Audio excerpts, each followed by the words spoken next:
하나님의 말씀은 꼭 누구에게만 필요한 게 아니라 모든 사람에게 동일한 말씀이 진리의 말씀인 줄 믿습니다. 어떤 사람에겐 통하고 어떤 사람에겐 통하지 않는 거 진리가 아닙니다. 나 한 사람 모두에게 유익이고 모두에게 생명의 말씀이고 진리의 말씀인 줄 믿습니다. 오늘 본문의 말씀 속에서 우리가 크게 여러분 깨달을 수 있는 건 세 가지 영역인데, 우리가 먼저 하나님께 받는 위로에 대해서 말씀하고 있다. 사도 바울은 하나님께 받는 위로를 말하고 있다. 우리가 하나님께 어떻게 위로를 받느냐는 말씀을 드렸어요. 하나님께 우리가 어떻게 위로를 받지? 하나님께서 나를 어떻게 위로하시느냐? 우리는 무엇으로 위로하시느냐? 그 부분을 얘기하면서 이 부분을 얘기했어요. 하나님은 나를 보배롭고 존귀하고 사랑하시는 하나님이시다. 하나님은 나를 보배롭게 존귀하게 여기시고 사랑하는 분이 하나님이시다. 그게 사람에게 뭐가 된다? 위로가 된다는 말씀을 드렸어요. 그걸 여러분 이사야 43장 4절을 말씀하면서 하나님이 이스라엘에 대해서 야곱에 대해서 말씀, 내가 너를 야곱아 너를 창조하신 여호와께서 이제 말씀하시니라, 이스라엘아 너를 지으신 이가 말씀하시니라, 그러면서 얘기하는 거잖아요. 너는 두려워 말라, 내가 너를 구속하였고 내가 너를 지명하여 불렀나니 너는 내 것이라, 그렇게 말씀하시면서 내가 내 눈에 보배롭고 존귀하며 내가 너를 사랑하였은지라고 말하잖아요. 그러면서 제가 지난주에 말씀드렸잖아요. 하나님의 눈에는 누가 보배롭다? 내가 보배롭다. 하나님의 눈에는 우리가 보배롭다는 거죠. 사람의 눈에는 내가 보배롭지 않을 수 있어요. 사람의 눈에는 내가 존귀하지 않을 수 있어요. 인생의 눈에는, 사람의 눈에는 내가 전혀 하찮고 전혀 가치 없게 보일 수 있어요. 그러나 하나님의 눈에는 보배롭게 보입니다. 하나님 눈에는 존귀합니다. 이게 하나님이 우리에게 말씀하시는 거예요. 내가 내 눈에 보배롭고 존귀하다. 그래서 우리는 나를 보시는 하나님의 눈을 만나고 깨달아야 돼. 나를 대하는 사람의 눈 말고, 나를 멸시하고 무시하고 없인 여기는 인간의 눈 말고, 사람의 눈 말고 하나님의 눈을 대면하고 만나는 게 중요합니다. 하나님의 눈을 받아들이는 게 중요합니다. 어떻게 받아들여요? 하나님이 말씀하신 말씀을 예로 아멘으로 취하는 거예요. 내가 아멘입니다. 내가 예로 받아들입니다. 아멘으로 받아들입니다. 하나님 눈에 내가 보배롭고 존귀하다고 말씀하신 이 말씀을 내가 수용합니다. 내가 받아들입니다. 아멘입니까? 내가 의심하지 않습니다. 내 마음으로 받아들입니다. 아멘입니까? 성경에 얘기해서는 너희는 하나님의 말씀을 마음을 열고 받아들이라. 마음을 열고 들으라고. 왜냐하면 이게 받아들이는 거예요. 그리고 이 진리의 말씀을 예로 하면 내가 진짜 받아들이고 진짜 수용하면 이 진리의 말씀이 나의 안에서 작용해서 이걸 경험하게 하는 거예요. 이 말씀대로 진짜 하나님이 나를 보배롭게 여기시는구나, 하나님이 나를 정말 존귀하게 여기시는, 이걸 내 안에서 만나게 돼요. 이 내 속에서 역사하는 진리의 말씀을 통해서 이 말씀이 내게 느낌화되고 경험화되고 사실화되고 현재화될 수 있도록 우리를 새롭게 한다는 거예요. 뭐가요? 말씀이. 아멘입니까? 생명의 말씀이, 진리의 말씀이. 그래서 여러분 히브리서에서 말하는 하나님의 말씀에 대해서, 하나님의 말씀은 살았고 운동력이 있어 좌우의 날에선 어떤 것보다 너희 혼과 영과 및 관절옷을 찔러 쪼갠다 그래요. 그러니까 우리의 모든 걸 쪼개서 이 말씀이 살았고 운동해서 우리 속에서 이 하나님의 말씀이 내게 현실화되도록, 사실화되도록 역사한다는 거예요. 아멘입니까? 하나님의 말씀 자체가 생명의 말씀이기 때문에 살았고 활동하는 활동하는 말씀이기 때문에 이 말씀을 내가 진짜 받아들이고 아멘으로 취하면 이 말씀이 내 속에서 활동한다는 거예요. 내 속에서 운동한다는 거예요. 아멘입니까? 내 속에서 운동하고 내 속에서 활동해서 하나님 눈에 내가 보배롭고 존귀하다는 사실을 내 안에서 뭐요? 내가 느낄 수 있도록, 내가 확인할 수 있도록 하신다는 거예요. 뭐가요? 하나님 말씀이. 아멘입니까? 하나님 말씀이 그런 능력이 있고 그런 효력이 있고 그런 역사가 있다는 거예요. 그러니까 이 말씀을 여러분이 진짜 예로 아멘으로 받아들이는 게 정말 중요해요. 진리의 말씀을 진리로 받아들이는 게 그래서 중요해요. 예, 아멘을 내가 수용하는 게 그래서 중요해요. 내가 진짜 말씀을 예로 아멘으로 들으면 이 말씀이 내 속에서 활동하고 역사하는 거예요. 내 지식이 역사하는 거 아니에요. 내 여러분 감정이 역사하는 거 아니에요. 내 의지가 역사하는 게 아니에요. 하나님 말씀이 내 속에 들어와 역사하는 거예요. 하나님 말씀이 내 속에 들어와 활동하는 거예요. 할렐루야. 그러니까 여러분 이걸 기도하셔야 돼요. 정말 내게도 하나님 말씀이 내 속에 들어와 활동하고 역사하는 사람 되게 도와주세요. 하나님 말씀이 내 안에서 활동하고 운동하는 사람이 되게 도와주세요. 그래서 하나님 말씀하신 그 말씀이 내게 느껴지고 하나님 말씀하신 그 말씀이 내게 체험되고 내게 만나지고 내게 깨달아지게 도와주세요. 하나님 말씀이 내게 현재화되게 도와주세요. 현실화되게 도와주세요. 사실화되게 도와주세요. 할렐루야. 하나님 말씀이 내게 지식에 멈추지 않고 내 이론에 멈추지 않고 나 그거 알아. 나 들었어. 나 알고 있는 말씀이야. 그거 나 목사님 설교할 때 들었어. 하나님 눈에 내가 보배롭고 존귀하다 내가 알고 있어. 알고 있는 거하고 이게 진짜 내 안에서 만나지고 맛보여지는 거하고는 완전히 다른 세계예요. 신앙은요 이론의 세계가 아닙니다. 신앙은 지식의 세계가 아닙니다. 신앙은 누림의 세계입니다. 경험의 세계입니다. 현재의 세계입니다. 할렐루야. 그래서 이걸 여러분 늘 사모하셔야 돼요. 주님 부디의 말씀대로 내게 이루어지게 도와주세요. 아멘입니까? 마리아가 여러분 이 찬송이 주의 계집종이오니 말씀대로 내게 이루어달라는 말씀 그대로 내게 실행되고 시행되게 해달라는 얘기거든요. 자, 하나님 말씀하세요. 내가 내 눈에 보배롭고 존귀하며 그러면 이 말씀대로 내게 이루어지게 해주세요. 이 말씀이 내게 현실화되게 도와주세요. 이 말씀이 내게 사실화되기를 기도하고 사모하는 여러분 되길 간절히 바랍니다. 여러분 이 말씀이 내게 사실화되지 않아도 아무렇지도 않다? 이 말씀이 내게 현실화되지 않아도 아무렇지도 않다?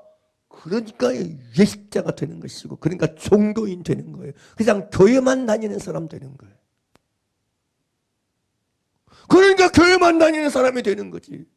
그냥 예배만 참석한 사람이 되어버린 거예요. 내가 어렸을 때부터 엄마 따라 교회 다녔어. 아빠 따라 교회 다녔어. 그것만 남아있을 뿐이지. 그래서 종교인은 되는데 외식하는 사람은 진짜 신자가 못 되는 거야. 믿음의 세계는요 형식의 세계가 아닙니다. 외식의 세계가 아닙니다.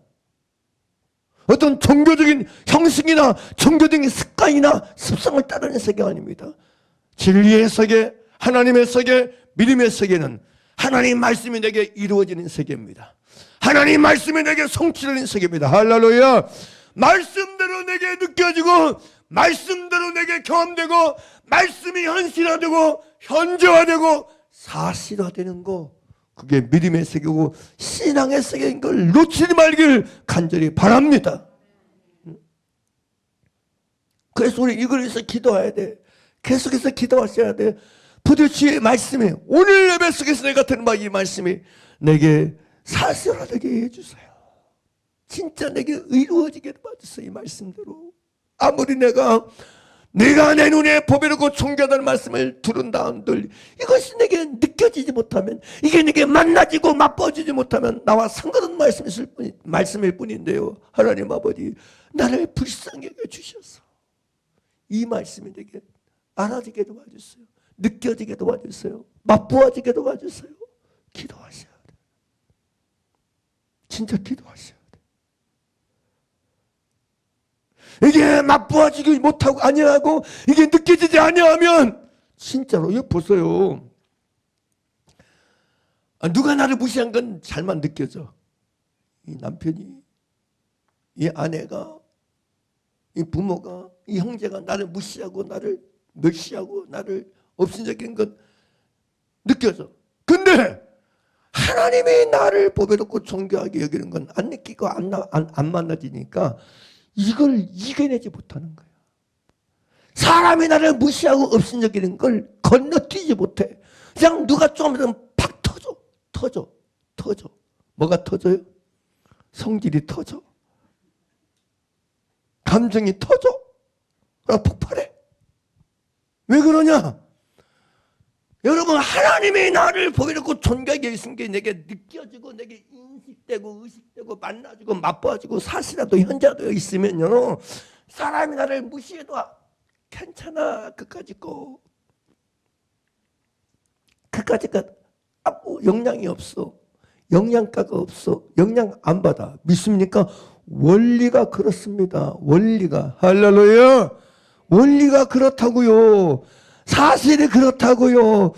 하나님이 나를 보배롭고 존귀하게 보시고 여기시는 걸 내가 느끼고 내가 이걸 알고 사는 사람은요, 사람이 나를 무시하는 거 아무 시장도 안 해. 그까짓 거 별거 아니야. 믿습니까? 근데 하나님이 나를 보배롭고 존귀하게 여기는 것은 하나도 없어. 한 개도 못 느껴. 근데 맨날 아침부터 저녁에 사람이 나를 무시하고 사람이 나를 없애고 비판하고 판다는 건 맨날 느끼고 있어. 그러니까 갈수록 더 찌들어져. 갈수록 더 상태가 나빠져. 안 좋아져. 사랑하는 여러분, 주변의 모든 사람이 나를 무시하고 업신여기고 비판하고 모욕을 주고 박해하고 비판할지라도 천지만물을 창조하신 하나님께서, 살아계신 하나님께서 내가 내 눈에 보이롭고 존귀하다는 이 사실을 내가 내 안에서 맛보고 경험하고 느끼면 우리는 능히 뛰어넘고 능히 이겨내고 능히 감당해내고 능히 그 모든 걸 초월하며 살아가는 진짜 능력 있는 신자, 능력 있는 믿음의 사람으로 살고도 남게 될 줄 믿습니다. 우리가 그렇게 살기를 간절히 바랍니다. 우리가 그렇게 살기를 간절히 바랍니다. 그래서 제가요, 교회 안에서 누가 이번 주에 내가 예배 갔는데 그 집사님 나를 무시했다니까. 그 권사님이 나보고 인사 안 했다니까. 이런 일들 때문에 여러분, 신앙생활 한다면서 얼마나 많은 사람이 여러분, 나 상처받았다, 나 힘들었다는 얘기가 그냥 보편적으로 여러분 하고 있는지를 몰라요. 이게 얼마나 하나님 앞에서 부끄러운 일이고 이게 얼마나 하나님 앞에서 잘못된 것인지를 모르는 거야. 사람은 나를 자기 감정 따라 자기 기분 따라 대할 수 있지만 하나님은 우리를 그렇게 대하지 않습니다. 하나님 변함이 없습니다. 그는 변함도 없으시고, 할렐루야! 하나님 변함이 있다 없다? 없습니다. 하나님은 나를 보배롭고 존귀하게 보시고 여기신 이 여김이 변함이 없습니다. 내가 너를 사랑하였은 적 변함이 없으십니다. 이걸 진짜 여러분 느끼고 맛보고 살아가는 여러분들이 간절히 바랍니다. 나를 대하는 사람의 눈길이 변했다고 하나님도 변하느냐? 절대 그렇지 않아요. 사람은 변해도 하나님은 안 변합니다. 나를 대하는 사람은 변할 수 있어요. 바뀔 수 있어요. 상태에 따라, 기분에 따라, 환경에 따라, 일에 따라 바꿔줄 수 있어요. 변할 수 있어요. 그러나 우리를 대하는 하나님의 대우는 바뀌지 않습니다. 바뀌지 않아요. 여러분, 탕자 비유 잘 알잖아요. 탕자가 아버지에게 죽지도 않는데 유산 나눠달라고 그래. 아버지, 내 목 주세요. 내 목 다 남겨요.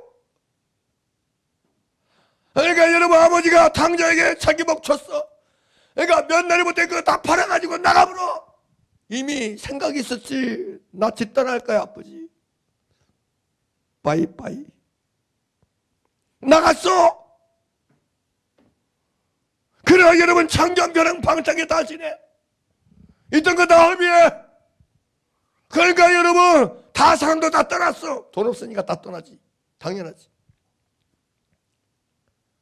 그러니까 여러분, 당제가 돼지가 먹는 쥐 없는, 돼지가 먹는 사료, 음식을, 그걸 배를 채우자. 그것조차도 안 줘. 못 먹어. 주는 자가 없어. 돼지보다 못한 인생이 돼버린 거야. 그때서야 아버지가 생각나는 거야. 예? 내 아버지 집에 있는 양식이 풍족한 품꾼이 얼마나 많은 거 깨닫고 여러분, 아버지 집으로 일어나 돌아가잖아요. 아직도 거리 가면 내 아버지가 그냥 맨발로 나와서 목을 하고 어금하고 뭐 아들을 반기잖아요. 아버지는 변함이 없습니다. 하나님은 안 변합니다. 할렐루야, 할렐루야. 사랑하는 여러분, 여러분을 대하는 하나님의 대우는 바뀌지 않습니다. 여러분을 바라보고 대하는 하나님의 태도는 변함이 없어요. 여전히 여러분을 보배롭고 존귀하게 여기고 보배롭고 존귀하게 보시고 사랑으로 보신 줄 믿으시기 바랍니다. 아멘입니까? 자기가 자기 상태에 따라 사람 대하는 게 달라지니까 하나님도 그런 것처럼 오해하는데, 그런 오해를 깨시고 회개하세요. 내가 나를 대하고 내가 남을 보는 눈이 상대에 따라서 달라지고 바꿔지니까 마치 하나님도 달라지고 바꿔지는 것처럼 오해하고 곡해하고 여러분 속는데 속지 마세요. 하나님은 언제나 변함없이 우리를 보배롭고 존귀하게 보신다는 걸 의심하지 않고 믿으시고 이걸 누리고 이걸 체험하고 이걸 맛보는 삶을 사는 저와 여러분 되기를 간절히 바랍니다. 그래서 지난주에 마무리하면서 말씀, 주님, 그래서 주님, 내 눈이 고쳐지게 도와주세요. 주님의 눈으로 나를 보게 도와주세요. 하나님의 눈으로 나를 보게 도와주세요. 얼마나 이루어졌습니까? 여러분 볼 때 주님의 눈으로 보입니까?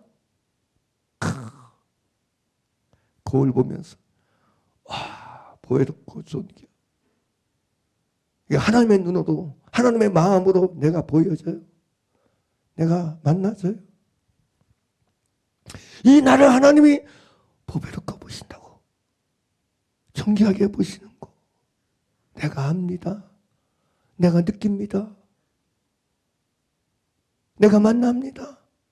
이렇게 여러분 생각해 보셨나요? 일주일 지내면서 단 한 번이라도 야야, 내가 내 눈에 보배롭고 존귀해.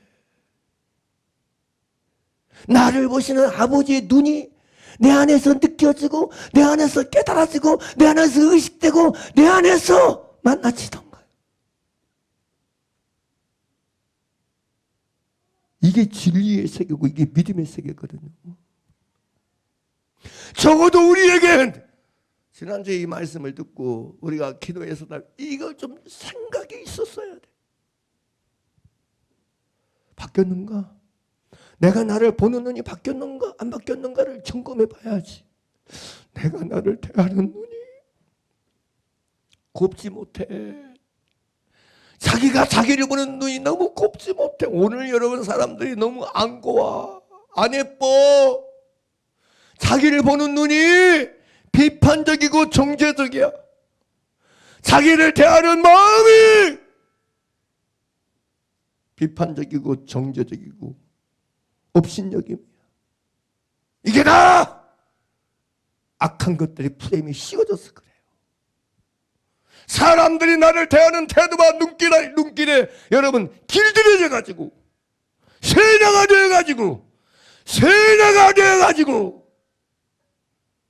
자신 역시도 자기를 멸시하고 무시하고 산다니까. 부모로부터 가까운 어렸을 때부터 좀만 잘못하면 막 혼내고 화내고 성내고 막 비판하고 손가락질 이런 걸 당하다 보니까 자기를 보는 눈이 그렇게 부정적인 프레임으로 딱 씌워져가지고 가지고 그런 이 안경을 써 그렇게 보는 거야 자기를. 진짜 무서운 거예요 여러분. 그러니까 문제는 남이 나를 곱게 안 보는 게 문제가 아니에요. 하나님 왜 이런 걸 오래 다루게 하시는지 모르겠어요. 저도 사실 이유가 있겠죠. 처리가 안 되고 해결이 안 되니까 계속 다루시는 것 같다 생각도 드는데, 아무튼 간에 우리 모두에게 유익하기를 줄 믿습니다. 할렐루야. 그래 반드시 여러분이 여러분 자신을 보는 눈을 진짜 대면해야 돼. 내가 나를 대하는 태도, 눈이 정상이 아니구나, 비정상이구나, 하나님이 나를 보는 눈이 아니구나, 이걸 깨달아야 돼. 이걸 이 잘못된 눈을 고쳐야 돼. 이 잘못된 눈이 치료가 돼야 돼. 아멘입니까? 눈이 치료가 돼야 돼. 누구를 보는 눈? 내가 나를 보는 눈이 치료가 돼야 돼. 나가 나를 보는 눈이 고쳐져야 돼. 할렐루야. 진짜 고쳐져야 돼. 치료가 돼야 돼. 네? 그래야 여러분이 행복할 수 있어요. 그래야 여러분 자유로울 수 있어. 아멘입니까? 저는요, 목회를 하면서도 교회가 종교적인 교회일수록 그게 좀 강해요. 종교적인 외식적인 교회일수록 자꾸 성도들 스스로, 성도들에게도 자기를 보는 눈을 편견을 갖게 하고 여러분 안 걷게 만들어. 흐름 자체가 그래요. 뭐 새벽 예배에 안 나와? 헌금 생활 제대로 안 해? 그러면 아니 안 좋은 눈으로 보고 안 좋게 대하는 게 습관돼 가지고 자기도 그렇게 봐버려. 예수 믿는다면서 자기도 내가 오늘 기도 얼마 못했는데, 성경도 안 읽었는데, 이런 식으로 종교적인 것 가지고 자기를 자꾸 비판하고 판단해서 예수 믿으면서도 교회 안에서 교회 안에서까지도 이런 흐름 속에서, 대세 속에서 자기를 보는 눈이 곱지를 않아. 이상해요. 마치 그게 옳다고 생각해요. 맞다. 절대 맞은 거 아닙니다. 그리스도 예수 안에서 우리를 보는 눈이 완전히 고쳐져야 돼. 완전히 치유돼야 돼. 할렐루야. 할렐루야. 그래서 주님이 보는 눈으로 내가 보여야 돼. 주님이 보는 눈으로 서로를 볼 수 있어야 돼. 다시 얘기합니다. 주님 눈은 항상 우리가 언제나 보배롭고 존귀하다. 부모의 내 눈에, 누나의 내 눈에, 할아버지 할머니 내 눈에가 아니고 하나님 눈에 보배롭고 존귀하지. 이렇게 보여야 돼. 다시 묻습니다. 여러분 눈에는 여러분이 어떻게 보이고 있습니까? 여러분 눈에는 여러분이 어떻게 보이고 있어요? 눈에 변화가 일어나기를 간절히 바랍니다. 눈에 수술이 임하기를 간절히 바랍니다. 할렐루야. 그 지난주 생각 안 나요? 왜 갑자기 눈에다 두 손 얹고 기도했는데, 이 수술이 일어나기를 원하니까. 내 눈이 수술돼야 되니까. 그래야 내가 아내를 보는 눈, 남편을 보는 눈, 부모를 보는 눈, 형제를 보는 눈, 자식을 보는 눈이 달라질 수 있으니까. 사람이 사람을 여러분 좋지 않게 보는 거, 이건 100% 사단의 역사입니다. 속지 마시길 바랍니다. 미혹되지 말길 바랍니다. 이것 때문에 얼마나 많은 사람들이 지옥으로 가는지 몰라요. 얼마나 많은 사람이 실족하는지 몰라요. 넘어지는지 몰라요. 정신을 차리셔야 돼. 그래서 정말 우리 자신을 보는 눈도, 남을 보는 눈도 완전히 새로워지고 고쳐지길 나사렛으로 간절히 축복합니다. 할렐루야. 그러니까 여러분 이 주제들을 지금 나누고 있는 이 주제를 가볍게 여기지 않았으면 좋겠어요. 진짜 가볍게 여기지 말기를 바랍니다. 여러분이 여러분 자신을 보는 눈이 이 진리의 눈으로, 주님의 눈으로 바뀌어야, 고쳐져야 사람들이 말하는 자존감이 달라지는 거예요. 내가 나를 보는 눈이 달라지면 남을 보는 눈도 달라집니다. 남을 보는 눈도 달라져요. 내가 나를 대하는 눈이 눈빛이 달라져야 남을 보는 눈빛도 달라진다고. 내가 나를 보는 눈이 안 달라지니까 남을 보는 눈도 항상 그대로인 거야. 그대로인 거야. 내가 나를 보는 눈이 달라지면, 내가 나를 대하는 태도가 달라지면, 자세가 달라지면 남을 대하는 태도와 자세도 변화되고 달라지고 갱신되고 새로워지고 치료될 줄 믿습니다. 할렐루야. 부디 이런 치료와 이런 변화와 이런 개혁과 갱신이 저와 여러분이 있게 되기를 간절히 바랍니다. 다음에 두 번째로 오늘 본문의 말씀을 통해서 보는 건, 사람은 누구나가 공경받고 존중받아야 위로를 받는 존재라는 것입니다. 하나님은 우리를 보배롭고 존귀하게 여기고 사랑하셔서 이루어가시는 분이시고, 이런 사실 안에서 보면 모든 사람은 공경받고 존중받을 때 위로를 받는다는 사실이에요. 그러니까 무슨 얘기냐면 사람은요 존중이 없이는 위로가 없다는 거예요. 사람은 보배롭고 존중이 여김받지 않으면 위로받을 수 없는 존재라는 거예요. 사람은 어디에서 위로를 받느냐, 무엇으로 위로받느냐, 빵 가지고 돈 가지고 육체는 위로받을 수 있어요. 그러나 존재는 위로받지 못합니다. 좋은 옷, 새 옷 가지고, 새 신발 가지고, 새 차 가지고 육체는 혼은 위로될 수 있지만 그 존재는 위로가 안 됩니다. 사람에게 위로는요, 그 존재 그대로를 존중받을 때 인간은 존재적으로 위로를 받아요. 이 중요합니다. 그러니까 여러분이 예배 오시잖아요.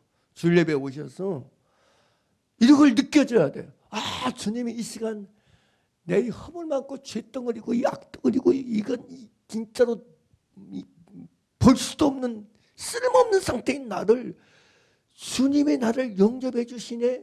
이걸 만나야 돼. 예배는 그걸 만나는 거야. 예배는 그걸 느껴야 돼. 아멘입니까? 아, 우리 좋은 남에게 갔더니 목사님이 나를 영접해 주고 환영해. 다 필요 없어. 좋은 예배에 가니까 교회 나오니까 그냥 밖에서도 어서 웃어주네. 그거 다 필요 없어요. 사람은요 예배 속에서 하나님 앞에 나와서 주님이 나를 있는 이 모습 이대로, 개떡이라서 미안해요, 개떡 같은 나의 존재, 당자보다 더한 나의 존재를 그래도 안아주시고 품어주시고 영접해, 이걸 내가 진짜 느끼고 만날 때 사람은 뭘 받는다고요? 위로를 받습니다. 위로를 받아. 우리는 사람에게 위로받기 위해서 여기 오는 게 아니잖아요. 사람에게 위로받기 위해서 하나님 찾는 게 아니잖아요. 우리에게 영혼에 필요한 건 하나님의 위로인 줄 믿습니다. 하나님의 위로인 줄 믿습니다. 근데 하나님은요 여러분을 얼마든지 위로하고 남은 모든 위로의 하나님이신 걸 믿으시길 바랍니다. 할렐루야. 그러니 제발 예배 속에서, 집에서도 마찬가지예요. 집에서도 가정 속에서도요 그런 걸 느껴야 돼. 사람의 나를 영접하지 않고 환대하는 게 느껴지면요 잠잠히 주님 하나님을 생각해. 마음으로 하나님 앞에 나아가도록 하세요. 근데 이 존재 이대로를 영접해 주시고 받아주시는, 존중히 여기시고 보혜롭게 여기시는 주님을 내가 그 안에서 느끼고 인정하고 신하고 여러분 고백하고 바라고 사모하고 의지하는 이런 진심을 가지셔야 돼요. 그때 여러분 우리는 위로받을 수 있어요. 할렐루야. 다시 얘기합니다. 사람은 정말 여러분 나를 있는 이 모습이대로 영접하고 받아들이는 걸 느끼고 깨달으면 거기서 위로를 얻게 된 줄 믿습니다. 사람은 존중을 통해서 사람은 위로를 받는 존재다. 이걸 놓치지 말길 간절히 바랍니다. 그래서 우리는 하나님 나를 진짜 존귀하게 여신다는 걸 느끼는 사람이 되어야 돼. 깨닫는 사람이 되어야 돼. 이걸 맛보는 사람이 되어야 돼. 매일매일 마찬가지예요. 매일매일 삶의 자리에서 이게 느껴져야 돼. 이게 만나져야 돼. 이게 인정되고 인식되고 고백되어져야 돼. 사람은 나를 무시하고 사람은 나를 없인 여기시지만 하나님은 나를 보배롭게 여기시고 존귀하게 여기신다는 걸 늘상 의식하고 생각하고 입으로 고백하고 말할 수 있어야 돼. 그래서 이걸 누리는 누림이 있어야 돼. 그러면 여러분은 존재적인 위로가 여러분 속에 있게 돼요. 하나님께 받는 위로가 있게 돼요. 하나님께 받는 위로를 누리게 돼요. 하나님께 받는 위로를 가진 사람으로 살아가게 될 줄 믿습니다. 다시 얘기합니다. 모든 사람은 존중받을 때 위로를 받는 존재가 사람이다. 사람은 다른 것으로 위로받는 게 아니다. 물질적이고 세속적인 것 가지고 위로받는 존재가 아니고 인간은 자기가 존중받을 때 진짜 위로를 받는다. 다음에 이제 고린도후서 지난주에 봤던 고린도서 7장 5절 7절 보면 이런 말씀이 있어요. 우리가 마게도냐에 이르렀을 때에도 우리 육체가 편하지 못하였고 사방으로 환난을 당하여 밖으로는 다툼이 안으로는 두려움이었노라. 그러나 낙심한 자들을 위로하시는 하나님이 디도가 옴으로 우리를 위로하셨다 그래요. 아까 제가 지금까지 위로하시는 하나님을 얘기했잖아요. 하나님은 우리를 보배롭게 존귀하게 여기서 위로하신다. 그런데 여기 보니까 그럼 여기는 무슨 말씀이야? 그러나 낙심한 자들을 위로하시는 하나님이 디도가 옴으로 우리를 위로했다. 여기 갑자기 하나님만 모든 일을 하나님이 갑자기 디도가 옴으로 위로했다. 이게 무슨 뜻이지? 근데 이 디도라고 하는 이름 속에 비밀이 있다 그랬어요. 디도의 뜻 자체가 공경하다, 존중하다는 뜻이에요. 그러니까 여러분 디도가 옴으로 어떻게 위로받았느냐 하나님이. 그래 하나님께 받은 위로 속에서 디도도 똑같이 여러분 만나는 모든 사람을 공경하고 존중해. 그는 위로받지. 예? 여기 말한 것처럼 사방으로 환난을 당하여 밖으로는 다툼이 안으로는 두려움이 있던 상태이지만 그들을 존중하니까 위로를 받는 거야. 사람이 사람을 무엇으로 위로하느냐? 존중함으로 위로해야 돼. 엄마가 좋은 밥, 따뜻한 밥, 맛있는 거 해준다고 위로받는 게 아니야. 사람은요, 부모가 자식을 존중해 줄 때 위로받아요. 자식도 부모를 존중해 줄 때 위로받아요. 서로가 서로를 존중해야 서로가 서로를 위로하는 사람이 될 수 있어요. 할렐루야! 존중하지 않으면 위로할 수 없다니까. 위로할 수 없다니까. 우리는 오늘 이 말씀을 통해서 깊이 생각해보면 나는 진짜 위로하는 사람이었는가?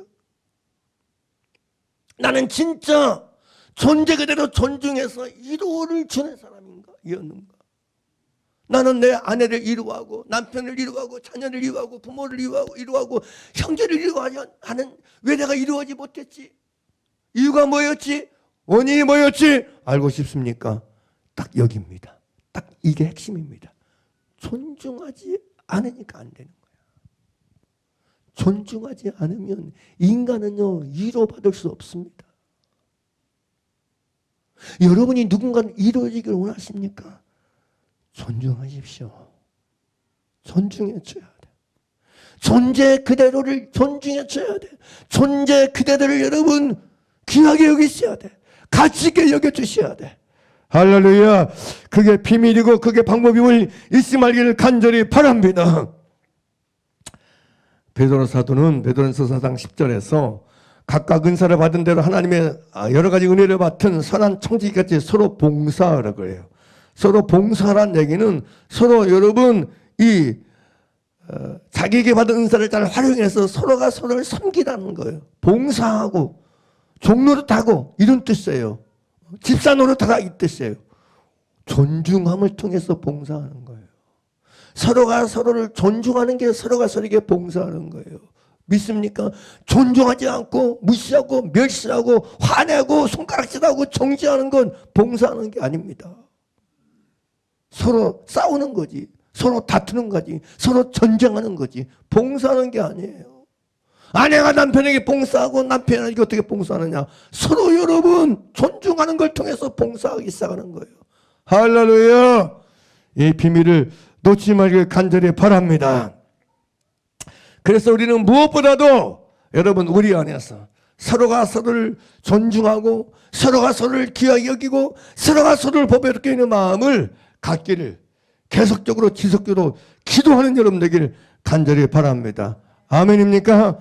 다시 말씀드립니다. 우리는 사람에게 내가 무시받고 내가 사람에게 무시받고 외면받고 멸시받고 판단받고 정죄함을 받는 걸 통해서 내가 위로받지 못하는 것을 너무 많이 경험하고 살아. 근데도 사람들은 깨닫지를 못해. 그러니까 마음이 둔해서 깨닫지를 못해. 아, 무시받는 게 이런 기분이네. 비판받는 게 이런 기분이네. 판단받는 게 이런 기분이네. 예?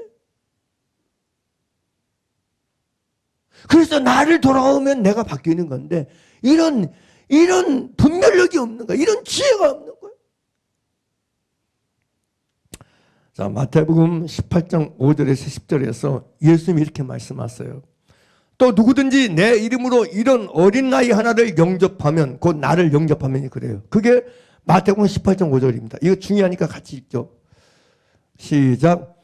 또 누구든지 내 이름으로 이런 어린 나이 하나를 영접하면 곧 나를 영접하면이 그래. 예수님이 어린아이를 가운데 또 누구든지 내 이름으로 이런 어린아이, 이런 작은 아이 하나를 받아들이고 영접하면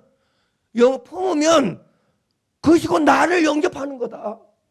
나를 받아들이는 거다. 이 얘기하세요. 5절에 그 얘기해요. 그런데 바로 이 영접을 얘기하고 6절에서 갑자기 이 얘기했어요. 6절 보세요. 같이 읽어요. 시작. 누구든지 나를 믿는 이 작은 자 중 하나를 뭐하게 하면 실족하게 하는 문제를 얘기해요. 영접을 얘기하고 실족하는 거예요. 영접하면 실족하게 하면, 그러니까 영접하면의 반대말이 무슨 말이에요? 실족하게 한다는 얘기예요. 실족하게 하면 반대말이 뭐예요? 영접하게 된다는 얘기예요. 믿으면 그건 무슨 얘기예요? 왜 사람이 실족한다는 얘기예요? 5절 다시 보죠. 자, 시작. 누구든지 내 이름으로 이런 어린 나이 하나를 뭐예요? 영접하면 곧 나를 영접하면 얘기해요. 다음에 6절 시작. 누구든지 나를 믿는 이 작은 자 하나 중에 하나를 뭐예요? 실족하게 하면. 그러니까 영접하면 반대말이 실족하면, 실족하면 반대말이 영접하는 말. 그러면 왜 실족하게 된다는 얘기예요? 영접하지 않으면 실족한다는 얘기예요. 실족하는 원인이 뭐냐? 영접하지 않기 때문에 실족한다는 얘기예요. 내가 그 사람을 존재 그대로 영접하고 받아들이지 않으면 실족하게 된다는 얘기예요. 넘어지게 된다는 얘기예요. 이해가 됐어요? 근데 이 영접하지 아니함으로 실족하는 문제가 얼마나 큰 문제냐면 그 다음 말씀 보세요. 다시 6절 시작.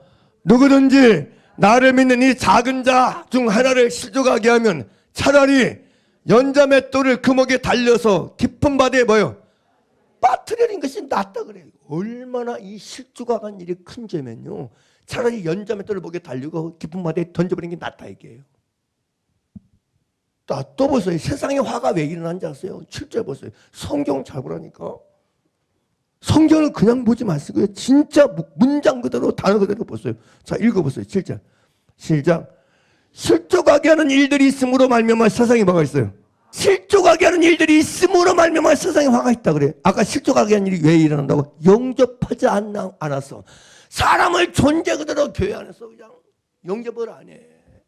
비판하고 판단하고 정지하고 손가락질하고 존재 그대로 영접 안 해. 그래서 실족하게 돼. 근데 실족하게 하는 이 일들 때문에 세상에 뭐가 있다고요? 그래서 화가 임하는 거야. 그래서 가정에 화가 임하고 사업에 화가 임하고 교회에 화가 임하는 거야. 원인이 뭐가 있어요? 실족하는 일 때문에 그래요. 서로가 서로를 영접하지 않으니까 실족하는 거예요. 그래서 화가 있는 거예요. 여러분 이래도 이게 중요하지 않다고 생각하십니까? 이렇게 얘기해도 지금 이렇게 성경을 증거를 들이밀어도 지금 제가 지난주 이어서 오늘 설교하고 있는 이 말씀이 여러분 가볍다고 생각하십니까? 절대로 가볍지 않습니다. 결단코 가볍지 않습니다. 사람을 여러분 있는 그대로 존재로 영접하는 게 주님이 나를 영접하듯이 내가 영접하는 게 얼마나 중요한 걸 아셔야 돼요. 여러분 묻고 싶어요. 여러분 진짜 주님이 여러분을 있는 이 모습에도 항상 나를 영접해 주시고 받아주시는 걸 느끼고 사나요? 얼마나 느끼고 사세요? 얼마나 경험하고 사세요? 얼마나 맛보고 사세요?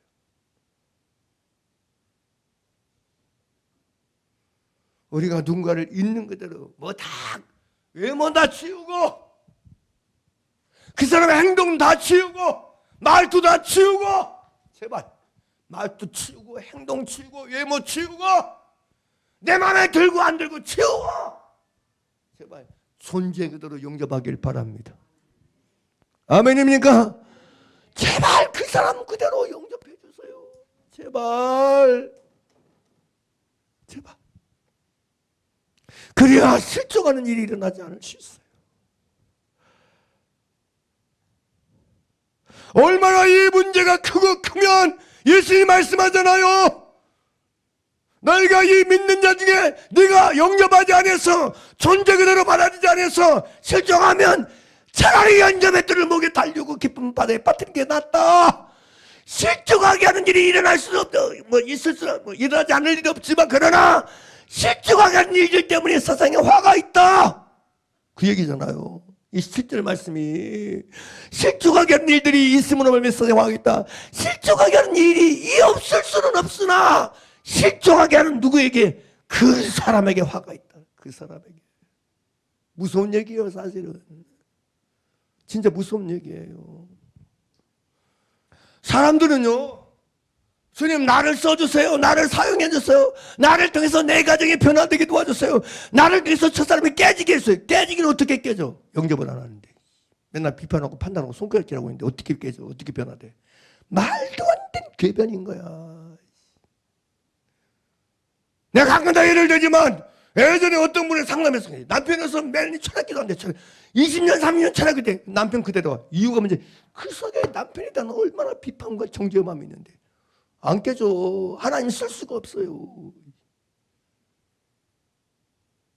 그래서 남편은 속으로 이제 내가 교회 안 나가는 이유가 뭐야? 당신 때문에 안 나가는 거야. 당신 때문에. 모르는 거야 이거 사람들이. 하나님의 정말 쓰시는 사람들이 원하세요. 하나님의 사용하는 사람들이 원하세요. 영접하고 사세요. 아멘입니까? 이 정말 중요한 거예요, 여러분. 그렇다면 하나님이 우리를 쓰실 수가 없어요. 영접하지 않냐면 이도가 없으면 그 사람 구원받는 일이 막힙니다. 차단됩니다. 무서운 얘기예요, 여러분. 여기도 나와 있어요. 이게 차단됩니다. 어떤 인생이 어떤 사람의 어떤 존재가 무시받고 여러분 이 복음 받아들일 수 있겠어요? 안 받아들여요. 실족하지. 실족하면 실족했지. 절대 구원받지 않습니다. 누군가를 구원받게 하려면 일단 그 존재를 영접하고 받아들이는 것부터 시작해야 돼. 할렐루야! 이게 원리라고. 이게 원리. 맨 그 사람이 구원받기 원하고 그 사람만이 변화되기 원하면서 마음속에서 비판하고 판단하고 손가락하는데 어떻게 그 사람이 구원받아? 어떻게 그 사람이 위로 받냐고. 위로 못 받습니다. 위로 안 받습니다. 기억하셔서 깨어나길 간절히 바랍니다. 할렐루야. 오늘 본문은 6절 한번 보죠. 6절 고린도후서 1장 6절 함께 보실래요? 시작. 우리가 환난 나가는 것도 너희의 위로와 그 다음 뭐예요? 그죠? 위로가 있어야 구원을 받게 하는 일이 일어난다니까. 여기도 나오잖아요. 위로가 있어야 구원을 받는 일이 나타나요. 위로가 없으면 구원받는 일이 안 일어나요. 하나님이 여러분을 통해서 누군가를 구원하는 일을 일어나기 원하십니까? 행하시길 원하십니까? 존재 그대로 사람을 영접하고 사세요. 받아들이고 사세요. 존재 그 상태 그대로를 진짜 보배롭고 존귀하게 여기며 사세요. 여러분 예수 안 믿고 그냥 종교적인 교회생활 신앙생활 제대로 안 나는 미명하에 명목하에 얼마나 많은 먼저 믿는 아내들이 남편을 무시하는지 몰라요. 멸시하는지 몰라요. 그러면서 남편 구원받기를 원하는데 안 됩니다. 될 수가 없습니다. 구원의 문은 누구를 통해서 열리느냐? 존재 그대로 영접하고 받아들여서 실족하지 않게 하는 사람을 통해서. 그래서 그 사람을 이루하는 사람을 통해서 구원의 문이 열리는 거야. 이게 원리입니다. 원리. 저와 여러분이 진리의 말씀 앞서 겸손하게 깨어나서 우리가 정말 주님이 나를 보신 눈을 내가 깨닫고 느끼고 사실적으로 느끼고 현실적으로 만나고 다른 사람을 대하는, 다른 사람을 영접하는 깊이가 달라지길 바랍니다. 받아들이는 깊이가 달라지길 바랍니다. 차원이 달라지길 주의 이름으로 축원합니다. 오늘 이후로 남편인 여러분이 아내를 받아들이는 차원이 달라지길 원합니다. 아내인 여러분이 남편을 받아들이는 차원이 달라지길 바랍니다. 아멘입니까? 부모인 여러분이 자식을 받아들이는 차원이 달라지길 바랍니다. 자식인 여러분이 부모를 받아들이는 수준과 차원이 달라지길 바랍니다. 달라져야 돼. 달라져야 돼. 그래야 실족하지 않을 수 있어요. 그래야 실족한 일이 일어나지 않을 수 있어요. 그래야 화가 임하지 않을 수 있어요. 도대체 무슨 병으로 끊임없이 여러분 자식을 무시하고 멸시하고 비판하고 판단하고 손가락질해. 안 돼. 멈추세요. 회개하세요. 정말 우리 모두가 서로를 보배롭게 여기고 존경하게 여기고 귀하게 여기고 가치 있게 여기고 할렐루야! 그런 좌연으로 변화되고 개혁되고 갱신되고 새로워지기를 낯설 손을 간절히 축복하고 축복합니다. 할렐루야! 우리 기도하기를 원합니다.